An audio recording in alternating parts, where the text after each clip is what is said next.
All of the best players in the world right now are off playing in Euros or Copa America, or at least about to be playing in Copa America. It starts today. I've got my predictions over on my main channel. Either way, even if you're not playing in Euros or Copa America, like Norway, Erling Braut Haaland enjoying his time off at an amusement park with his brothers, right? So you got stuff to do. Not a lot of football going on other than Copa America and Euros. That's all you need. But there is one other league still active, a league that goes from spring to fall. A league that gets clowned on for being a retirement league, that's the MLS, Major League Soccer.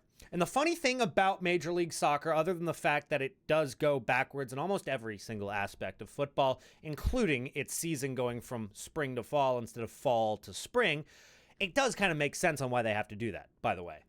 Because even though it is blistering hot in the summer and they have to take hydration breaks because it's 97 degrees Fahrenheit out right now, which is like 38 Celsius, in the winter, especially when you look at like Minnesota, just unbearably cold. You cannot play games in that weather. And so they have to go throughout the summer and just deal with it.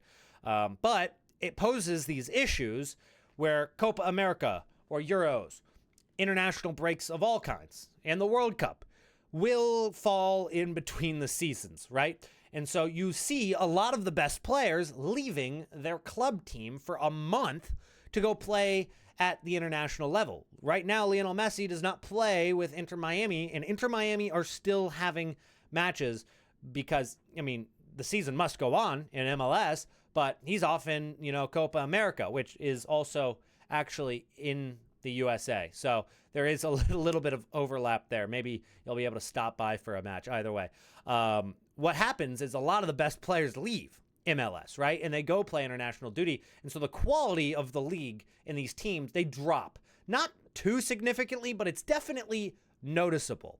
And every now and then, there's a star player who does not get called up for international duty, and now he's playing against teams who are not as good as they normally are, and he just dunks on them. I mean, it is absolutely unfair. And the one player who is still playing actively with his club in the MLS and just tearing it up is Luciano Acosta.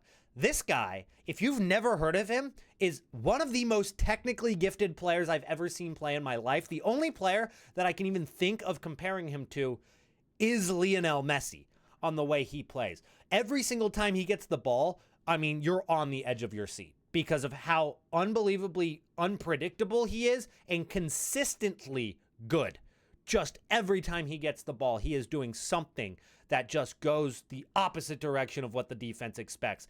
And the stats back it up. If you're a stat merchant, Luciano Acosta backs up his worth with stats. But there is also a level to his game that you cannot see with just stats. You have to watch him play football. It is a joy. And he plays for my hometown team. And I don't understand why he's not playing for some club out in, England or Germany or in a top 5 league. And one of the reasons that I think it might be is because he's actually 30 and he's peaking really late in his career. We've seen this happen with a few different players in the past where they don't really, peak until a little later in their career, like Jamie Vardy is one example. But you can see it was 2017 before he really even made an impact. And, for that DC United team with Wayne Rooney, he was absolutely insane. He was a great player. But he was in his mid-20s by then. He was like 25, 26, 27. And now he's back at FC Cincinnati since 2021.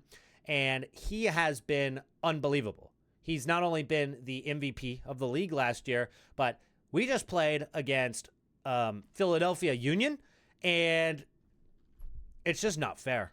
I mean, Philadelphia Union, they have kids on their bench because some of the players are out injured and some of the players are on international duty. Their starting goalkeeper, Andre Blake, is off in Copa America, etc. And Luciano Acosta, the best player in the league, is just tearing it up. And I'm a firm believer that Lionel Messi is the greatest of all time, okay? He's the greatest player to ever touch a football. I still think that this guy is the best Argentinian number 10 in the MLS right now.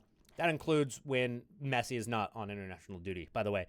Luciano Acosta is carrying right now. They did just pick up, FC Cincinnati did just pick up a striker and Yuya Kubo, who has played right back, left back, center mid attacking mid and striker for them, all in the last like 10 games, is, also scoring goals now.